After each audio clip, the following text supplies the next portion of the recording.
memang rezekinya dia, gitu kan. Akan sampai kepada dia. Kalau yang sifatnya mutlak pasti sampai ke dia. Bagaimanapun caranya akan sampai ke dia.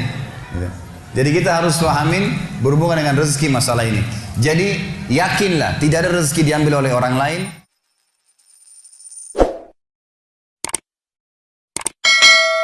Ibnu Qayyim pernah mengatakan, saya selalu senang dan tenang.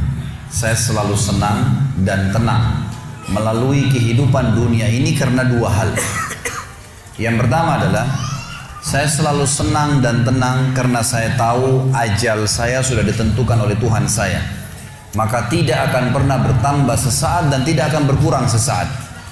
Artinya kalau saya akan meninggal 60 tahun ya 60 tahun. Mau sehat, mau sakit, ya, mau kaya, mau miskin, sudah saatnya mati akan mati. Maka saya tidak perlu repot dengan itu. Saya tinggal mengisi hidup saya dengan kebaikan-kebaikan, tinggalkan keburukan, udah sampai ajal datang. Saya selalu senang dan tenang karena ajal saya sudah ditentukan oleh Tuhan saya, tidak akan bertambah saat dan tidak akan berkurang saat. Lalu yang kedua, ini saksi bahasan kita.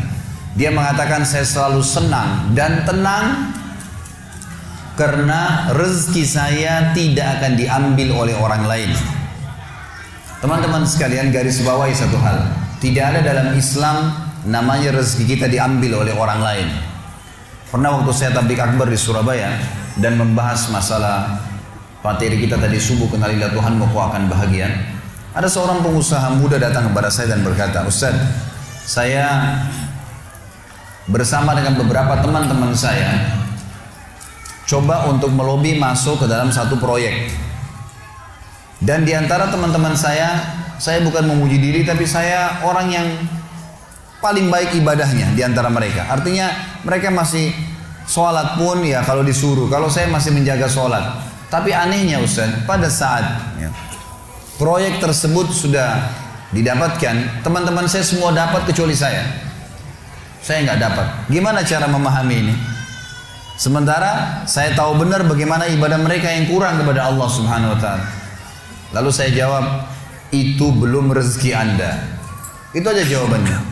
Itu belum rezeki Anda. Kalau rezeki Anda pasti akan datang. Nggak akan kemana-mana itu kalau sudah rezekinya. Apalagi yang berhubungan dengan rezeki mutlak tadi yang saya jelaskan. Saya pernah teman-teman sekalian beli makanan. Saya sangat senang dengan makanan itu. Di Jawa Timur, di Surabaya tempat ada madu mongso, jadi manis, enak gitu. Saya sering beli kecil, ketan ya. Saya beli sekitar 50 biji kena kecil-kecil. Sering saya bawa dari Surabaya ke Jakarta.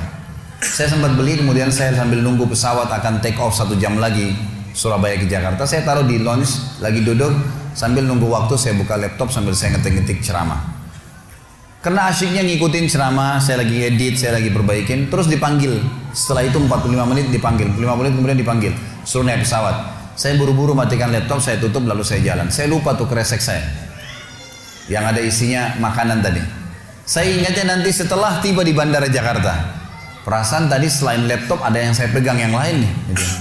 Mana nih kreseknya? Oh, makanan saya ketinggalan. Tapi karena saya sudah tahu teorinya, ternyata memang madu mongso itu bukan rezeki saya.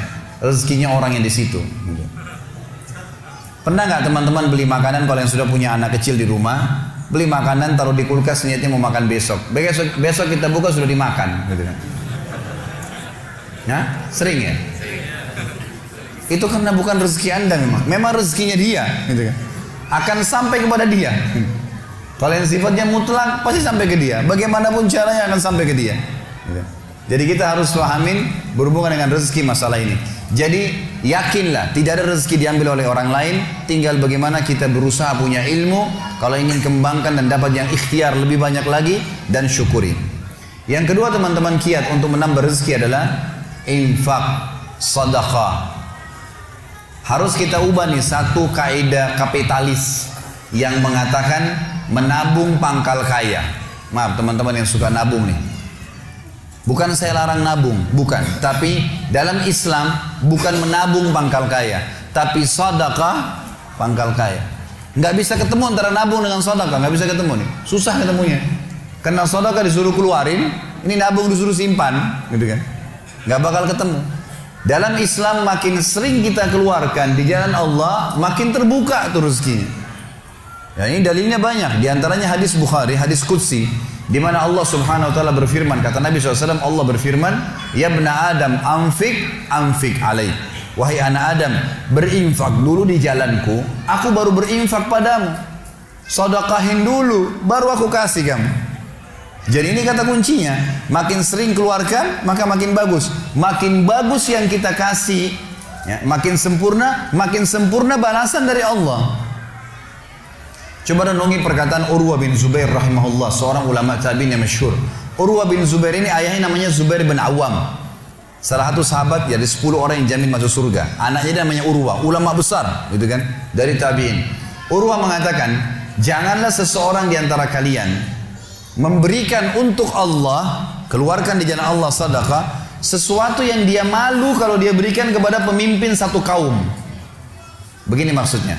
Saya ingin tanya teman-teman, coba renungin dan jujur jawabnya ya. Kalau seandainya Anda tiba-tiba diundang oleh, saya nggak tahu nih, di Bali ini apa? Wali kota ya? Diundang oleh wali kota. Baik, bapak ini atau ibu ini diundang ke wali kota, ditelepon khusus, datang ya ke kantor saya besok, dan tolong beliin saya buah. Pesan beli buah. Kira-kira teman-teman sekalian, pada saat wali kota pesan buah dari Anda ini, beli buahnya di mana? Di pasar kaki 5 kan? Emperan jalan? Masuk supermarket.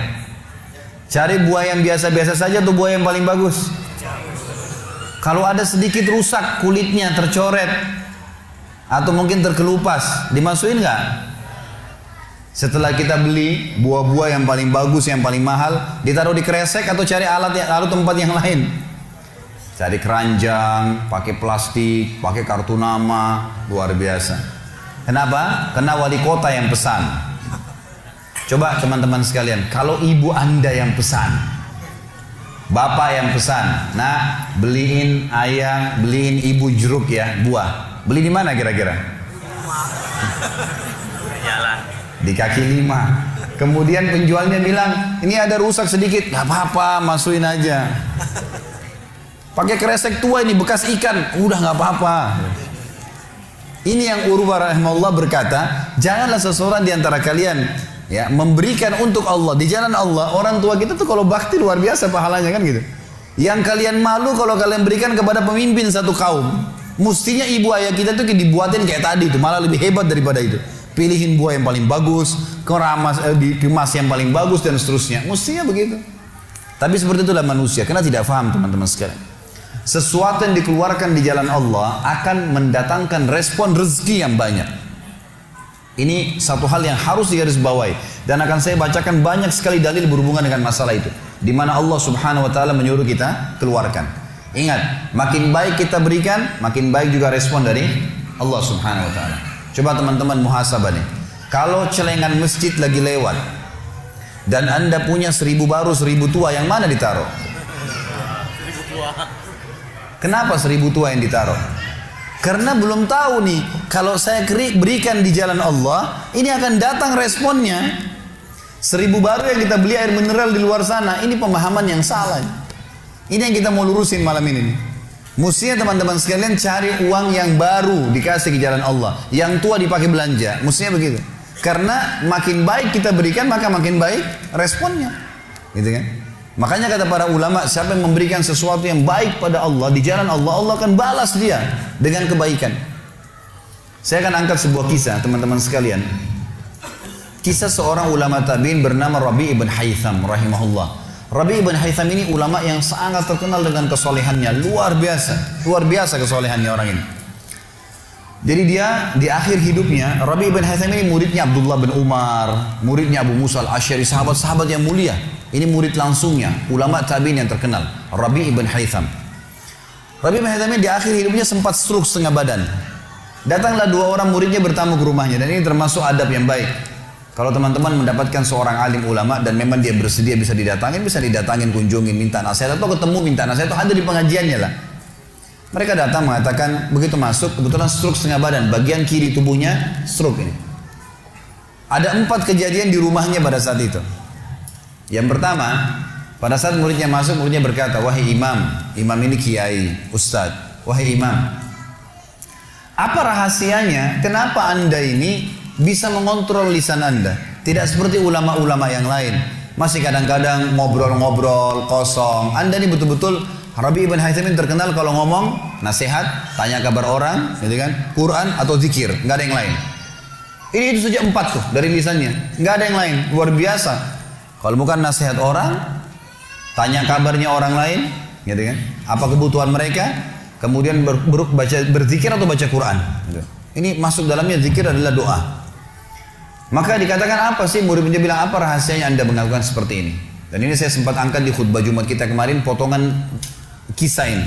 Maka Rabi ibn Haytham mengatakan, wahai murid-muridku, apakah kalian sampai sekarang masih ragu ada Tuhan namanya Allah, dan kalian masih ragu di pundak kanan dan kiri kalian Allah telah letakkan malaikat yang akan mencatat amal baik dan amal buruk kalian, dan pasti demi Allah akan dibacakan dan dihisapkan untuk kalian di sana di akhirat nanti? Artinya saya bisa mengontrol lisan saya karena saya tahu Tuhan saya selalu melihat, dan ada malaikat yang mengawasi, tidak pernah tidur nih 24 jam terus mengawasi, baik dicatat buruk dicatat. Lalu kemudian muridnya mengatakan, baiklah kalau gitu, dapat ilmu.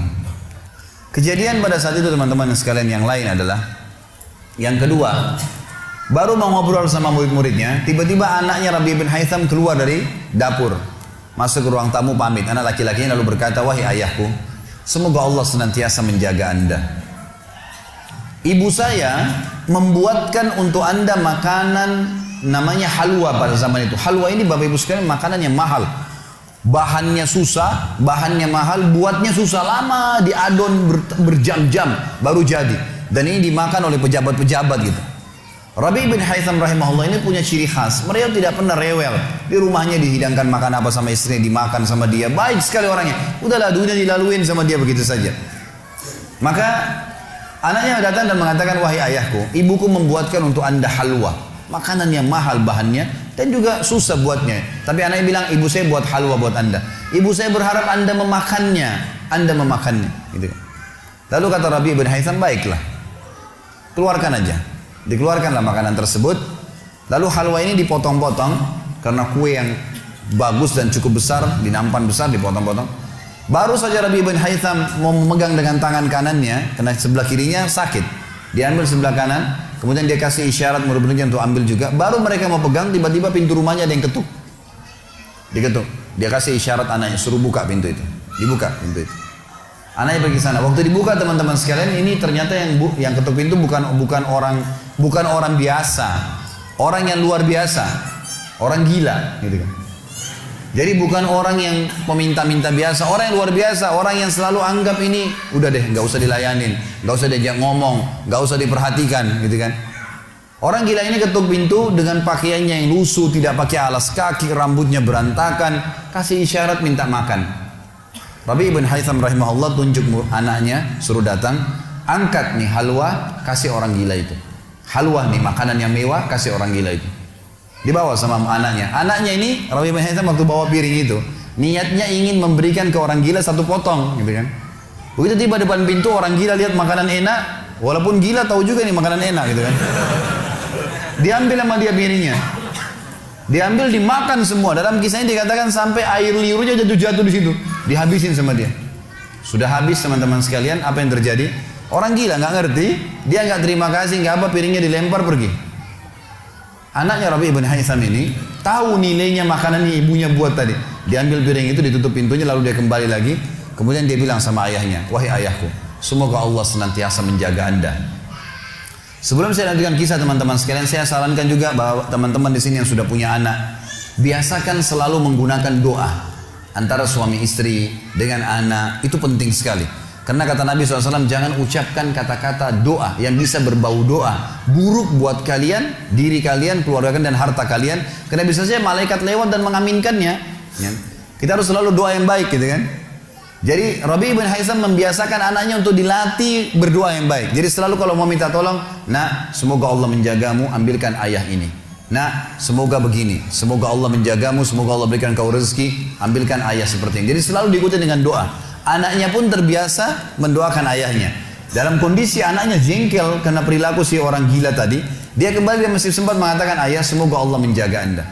Tadi itu ayah yang minta-minta orang gila. Dia tidak mengerti nilainya makanan yang kita kasih. Kalau tadi Anda suruh saya ke dapur, ngambil apa saja, roti lah, apalah, dia makan juga. Kenapa harus halwa yang ibu saya setengah mati buat, biayanya mahal, buatnya lama, gitu kan? Jadi anaknya butuh jawaban nih. Perhatikan apa jawabannya orang beriman kepada Allah dan tahu benar kata kunci bertambahnya rezeki justru dengan sedekah itu. Kata dia apa? Ya waladi, illam yadri, fallahu yadri. Baru dia baca ayat lan tanalu birra hatta tunfiqu mimma tuhibbun. Wahai anakku, kalau orang gila itu tidak tahu nilainya makanan yang kita kasih, nggak penting buat saya. Karena Allah tahu nilainya.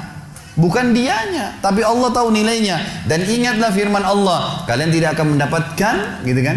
Kalian tidak akan mendapatkan balasan sempurna daripada sedekah kalian sampai kalian menginfakkan apa yang paling kalian cintai. Saya suka halwa itu, tapi disuruh kasih. Teman-teman sekalian, pelajaran luar biasa dari kisah ini. Pernah nggak kita berpikir berikan makan orang gila? Kadang-kadang subhanallah kita lihat orang gila ambil di sampah, kita biarin, nggak mau dilihat. Kalau kita nggak kasih makanan dia, siapa yang akan kasih makan?